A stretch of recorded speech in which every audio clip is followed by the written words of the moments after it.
Bismillahirrahmanirrahim. Alhamdulillahirabbil alamin. Wassalatu wassalamu ala sayyidil mursalin wa imamil muttaqin wa habibi rabbil alamin, qaidil mujahidin wa ala alihi wa ashabi ajma'in. Rabbi shrah li sadri wa yassir li amri wahlul 'uqdatam min lisani yafqahu qawli.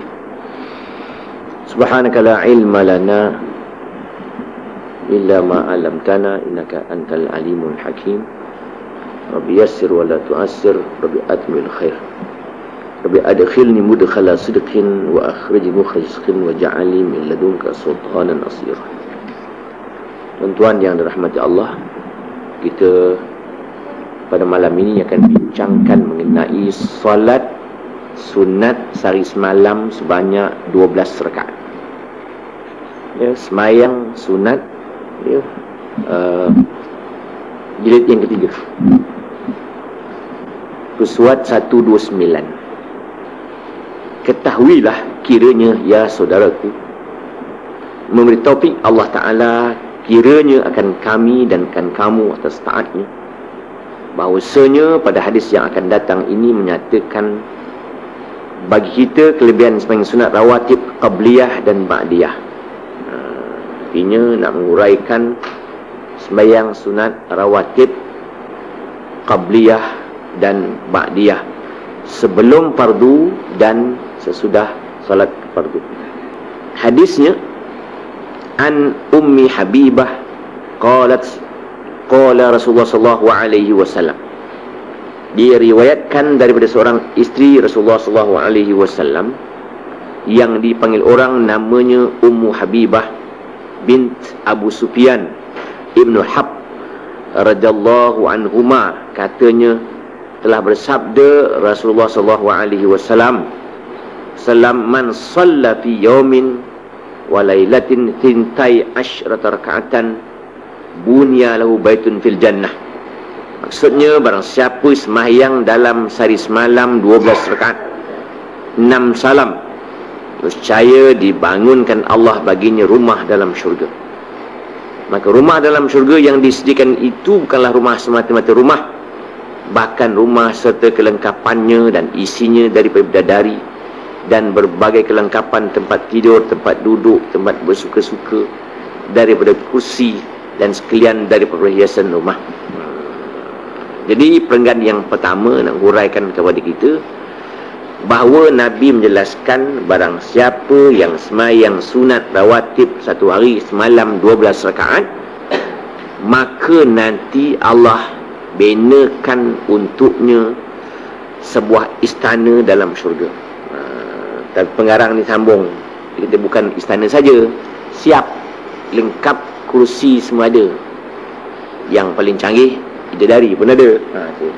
Yang canggih tu. Jadi maknanya kalau dia sembahyang sunat 12 rakaat, ini kelebihan sembahyang sunat rawatib ni. Itu sebabnya rawatib ni ada yang muakkad, ada yang tidak muakkad. Jadi yang 12 ni yang muakkad, dan huraikan sekejap lagi.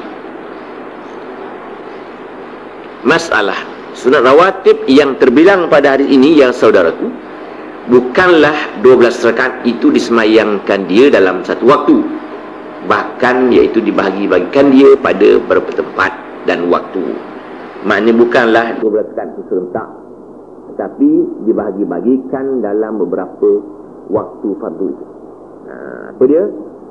Arba'an qabla zuhri, 4 rakaat daripada 12 rakaat itu dikerjakan dahulu daripada zuhur, yakni dahulu daripada dikerjakan sembahyang zuhur. Dan pada satu riwayat Nabi sembahyang sunat dahulu daripada zuhur itu 2 rakaat, maka semuanya kita amalkan dia.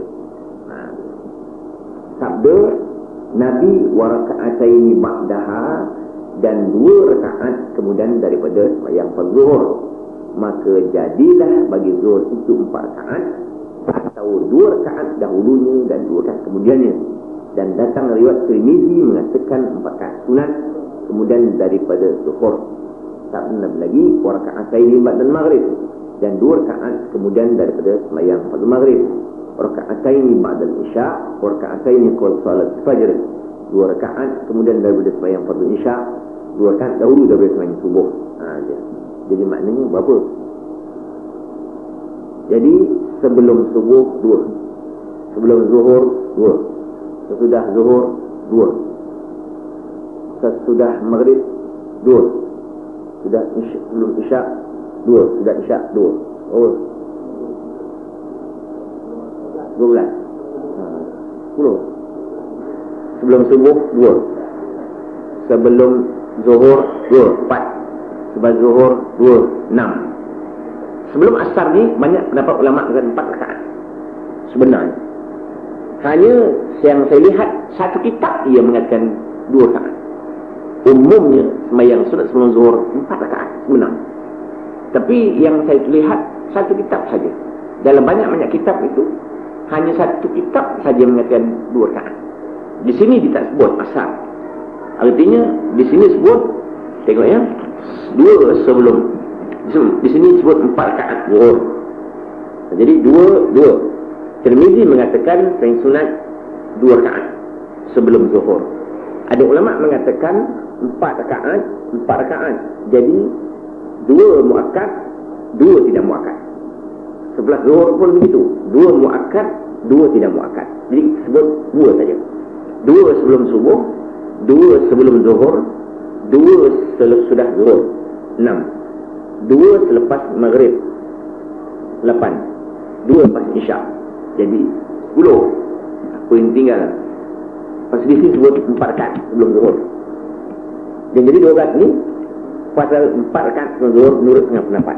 Jadi 2 sebelum subuh, 4 sebelum zuhur, jadi 6. 2 selepas zuhur jadi 8. 2 lepas maghrib 10. 2 lepas isyak 12. Itu. Hanya ada pendapat. Di sini dia kata ada hadis mengatakan lain, Nabi pernah sembahyang zuhur 2 rakaat. Jadi gitu. Dan persoalan timbul ialah sebelum maghrib. Sebelum maghrib ada hadis mengatakan Nabi kata sembahyanglah sebelum maghrib, sembahyanglah maghrib barang siapa yang hendak sembahyang. Maknanya tidak muakkad. Ya, maghrib sebelum sembahyang sunat sebelum maghrib tidak muakkad. Dan tidak banyak dikerjakan. Di sini tak sebut asar. Jadi maknanya dalam hadis ini tak sebut, dalam hadis lain tak sebut. Tidak menyebut sembahyang sunat lepas asar. Walau bagaimanapun banyak ulama berpendapat sembahyang sunat sebelum asar 4 rakaat. Kita Malaysia buat 2 rakaat. Sebenarnya 4 rakaat. Sedikit sangat ulama mengatakan sembahyang sunat sebelum asar itu 2 rakaat. Babu ma ja'a fi raka'atil fajri minal fadl. Bab yang telah datang ia pada menyatakan 2 rakaat sunat subuh daripada kelebihan. Ya, kelebihan sembahyang sunat subuh. Saya jelaskan sedikit. Sunat subuh ni sebut juga sunat fajar. Ya, sunat subuh sebut sunat fajar. Banyak orang silap. Banyak orang datang jumpa saya, dia kata sunat fajar. Maknanya sunat fajar tak ada. Sunat subuh tu lah. Lepas sembahyang witir habis. Baik tak ada fajar lah. Sembahyang sunat lepas azan. Mana malam kita sembahyang isyak, kita sembahyang tahajud, akhir sekali sembahyang witir. Maka penghujungnya ialah witir itulah. Sunat fajar maknanya sunat subuh. Fajar tu Arab panggil subuh tu lah. Maka lepas witir habis, tutup kedai. Tempun azan, sembahyang sunat subuh. Itu dia. Sunat fajar tu sunat subuh. Sama juga sunat isyraq itu. Sunat isyraq itu kita sembahyangkan waktu duha. Kalau sembahyang selepas terbit matahari kan haram sembahyang. Kita mesti tengok waktu. Maknanya lepas saja syuruk terbit matahari, tunggu 2 galah. Saya tunggu 1 galah. Maknanya lebih kurang setengah jam atau 27 minit. Itulah lebih kurang, atau setengah jam lah. Baru boleh sembahyang duha. Isyraq ini ulama bersependapat sebenarnya. Ada ulama mengatakan duha itulah isyraq. Jadi sembahyang duha itu malah kita digalakkan. Menunjukkannya sembahyang duha itu pasal kita nak akan beri kita sendi 36 sendi. Kan? Sendi 36. Maka hadiah Allah Ta'ala itu kita syukur kepadanya, kita sembahyang duha untuk sekurang-kurang memberkati rezeki yang kita peroleh. Itu kaedah sembahyang duha. Sembahyang duha ni sunat muakkad. Hadis Nabi mengatakan bahawa Nabi kalau sembahyang duha tu macam sembahyang sungguh, macam tak pernah tinggal. Tapi Nabi pernah tinggal macam tak pernah sembahyang pula duha tu. Jadi kita ni ialah Nabi tu banyak dah nak tunjukkan bahawa tidaklah mesti sembahyang duha jadi wajib. Ada maknanya sunat. Dia digalakkan. Nabi kalau sembahyang sungguh, tak pernah tinggal. Tinggal sungguh tak pernah buat lah. Begitu Nabi buat. Maknanya tu kena ingat tu. Nabi tu nak tunjukkan kepada kita bahawa sembahyang sunat duha tidak wajib. Itu dipanggil dalam kaedahnya lit tashri'. Maknanya menjadi syariat. Tak boleh kita kata kita sembahyang duha pula. Dah setahun tak sembahyang kan? Nabi tak sembahyang duha tahun. Gitu. Kalau begitu. Macam Nabi minum diri sekali minum diri tu. Kenapa Nabi minum diri pula tu? Nak tunjukkan bahawa minum diri tidak haram. Betul-betul. Tak boleh kita minum diri pula. Asal minum ni sunnah. Mana mau gitu. Nabi pun minum tidak. Nah itu dia panggil lit tashri', dia panggil. Hebat kedah. Ini sembahyang sunat subuh pula. An Aisyah radhiyallahu anha qalat qala Rasulullah sallallahu alaihi wasallam raka'atul fajr khair min ad-dunya wa ma fiha. Diriwayatkan dari seorang isteri Rasulullah sallallahu alaihi wasallam yang bernama Siti Aisyah radhiyallahu anha, katanya telah bersabda Rasulullah sallallahu alaihi wasallam, bermula 2 rakaat sembahyang sunat dahulu daripada fajar itu lebih baik dari dunia dan barang yang dalam daripada segala isinya. Maknanya sembahyang sunat subuh itu ganjarannya lebih baik dari dunia ini dan isi kandungannya. Dunia ni seluruhnya kita punya. Sembahyang sunat subuh 2 rakaat lebih baik sembahyang sunat subuh itu daripada dunia ini kesemua. Banyaklah ada dalam bab ini. Maknanya hal ehwal dunia ni nak bandingkan dengan salat memang tak banding. Sama juga Abdurrahman bin Auf satu ketika sembahyang lambat. Lambat takbir aja, bukan sembahyang lambat takbir aja. Kata Abdurrahman, kata Nabi, wahai Abdurrahman, ke mana kau lambat sembahyang ini? Hari ni sibuk sangat. Ya Rasul, sibuk sangat. Bukan lambat sangat pun, lambat sikit je. Kalau begitu ya Rasulullah, aku nak jualkan harta aku semua, aku sedekahkan kepada orang lah. Malas dah sibuk no. Nabi kata, wahai Abdurrahman, kalau dunia kau punya, kau sedekahkan kepada fakir miskin, tak sama pahala bertakbir bersama-sama aku tadi. Banyak pahala. Maksudnya itu solat subuh. Kata Ibn al-Arabi, maka jadi khilaf antara segala ulama bahawasanya tasbih yang satu itu pun sudah lebih baik daripada sebuah dunia dan barang di dalamnya. Kerana tasbih yang satu itu balasannya berkalan dan lebih sedap serta kejadian duka cita dan bala, maka betapalah kiranya lebih besar kebajikan 2 sembahyang 2 rakaat fajar itu, maka lebih-lebih ganda baiknya. Maknanya kalau tasbih satu pun pahalanya banyak, sembahyang lagi banyak lah. Nah itu kata Ibn al-Arabi mengatakan, kalaulah sekiranya satu tasbih itu pun ganjaran pahala banyak, betapa pula sembahyang sunat 2 rakaat. Habis babu ma jaa fi takhfif rak'atil fajri wa ma kana Nabi sallallahu alaihi wasallam yaqra'u fihima. Bab yang telah datang ia pada menyatakan meringankan 2 rakaat subuh dan barang yang ada Nabi sallallahu alaihi wasallam membaca dalamnya. Ya saudaraku, pada hadis yang akan datang ini menunjukkan Nabi tidak memanjangkan sembahyang sunat 2 rakaat bagi subuh. Maka dengarlah hadisnya. An Ibn Umar qala ramaqtun Nabiy sallallahu alaihi wasallam syahran. Diriwayatkan daripada Abdullah bin Umar radhiyallahu anhu, katanya telah perhatikan dengan sungguh akan Nabi sebulan lamanya. Fakana yaqra'u fi raka'atain qal fajri. biqul ya ayyuhal kafirun wa qul huwallahu ahad. Maka Allah baginda membaca surah dalam merupakan sunat dahulu daripada subuh dengan surah yang terlalu panjang bahkan, iaitu qul ya ayyuhal kafirun dan qul huwallahu ahad. Nabi sembahyang sunat subuh bacaannya Fatihah dan qul ya saja. Kan yang kedua Fatihah dan qul huwallahu ahad. Ada satu hadis mengatakan barang siapa yang baca lepas Fatihah dan Alam Nashrah kan yang pertama, Fatihah dan Alam Tarkah kan yang kedua, maka menyebabkan boleh meringankan sakit pinggang. Ni hadisnya palsu. Itu. Hadisnya hadis tak, bukan daif, palsu terus. Hadis maudhu'. Jadi saya ada seorang guru mengajar sembahyang ini. Dia beritahu ustaz, dia kata kalau nak sakit pinggang baca subuh. Ada hadis. Rupanya hadis tu hadis daif. Dia tak hadis maudhu', hadis palsu. Dia tak perasan. Ada kitab yang menguraikan al-ahadits dhaifah wal maudhu'. Wal maudhu'ah, hadis-hadis yang daif dan maudhu' palsu. Jumpalah hadis ni. Maknanya yang mengatakan barang siapa yang sakit pinggang baca kuliah, baca apa?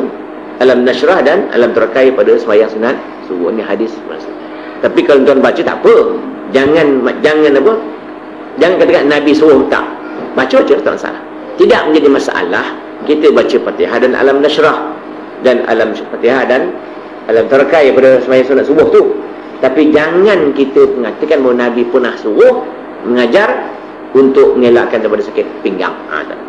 Sebenarnya memanglah ada beberapa perkara yang Nabi ajar kelebihan-kelebihan. Umpamanya kalau Nabi kata barang siapa membaca bismillahirrahmanirrahim la yadurru ma'asmihi syai'un fil ardh wala fis sama'i was-sami'ul 'alim 3 kali petang 3 kali pagi, maka baca pagi, maka hari itu tidak akan kena bala bencana.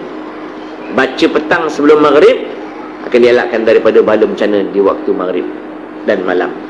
Itu ada Nabi sebut. San ada. Sama juga satu ketika Hajjaj bin Al-Thaqafi. Tuan-tuan dengar Hajjaj jahat sungguh. Hajjaj ni zaman pemerintahan, dia pernah jadi gubernur di Baghdad, di Syam, di mana. Kerjanya bunuh orang ya. Pantang orang lawan dia, bunuh. Itu terkenal dia punya, terkenal Hajjaj ni dia punya kata-kata dia. Apa dia kata? Inni la ara ru'usan qad aina'at wa hana qitafuha wa ana la sahibuha.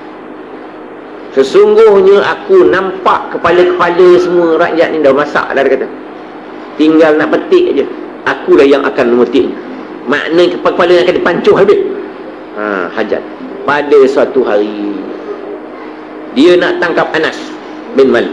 Tuan ingat Anas? Anas ni kan khadam Nabi tu. Umur dia tua, umur dia panjang umur dia.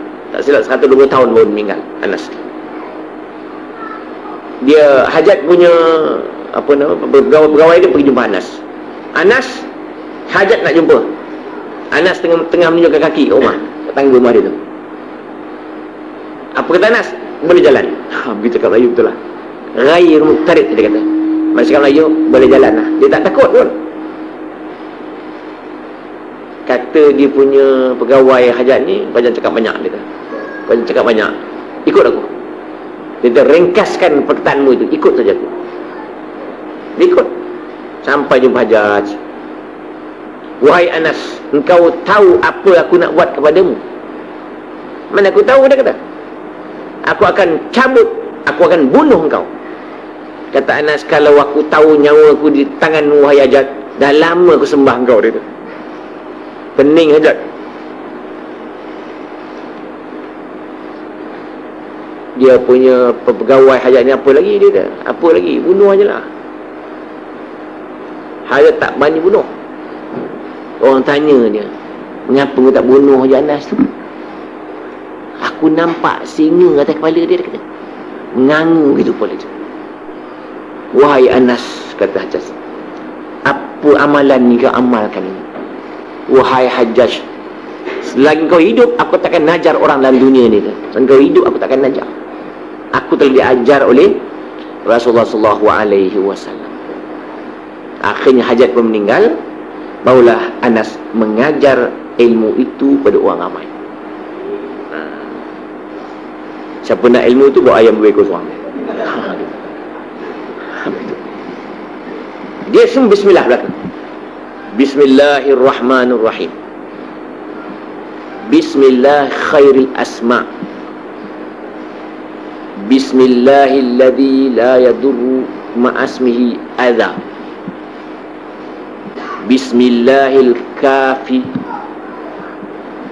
Bismillahil mu'afi. Bismillahilladzi la yadurru ma'asmihi syai'un fil ardh wala fis sama'i was sami'ul 'alim. Bismillahi ala nafsi wa dini. Bismillahi ala ahli wa mali. Bismillahi ala kulli syai'in a'tanihi rabbi. Allahu akbar, Allahu akbar, Allahu akbar. A'udzu billah mimma akhafu ahdar. La usyriku bihi syai'ah. Azza jaruk, azza apa itu?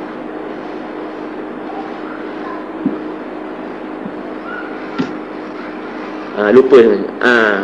Ujungnya wajalla thana'uka wa taqaddasat asma'uka wa la ilaha ghairuk.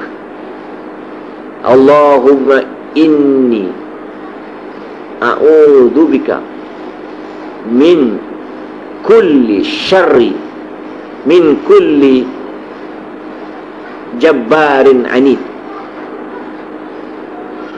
wa min kulli syaitanin marid, wa min syarri qada'is su', wa min syarri kulli dabbah anta akhidun binasiyatiha inna rabbi ala siratin mustaqim. Itu amalan yang dibaca oleh Anas tiap-tiap kali lepas mayat. Itu amalan.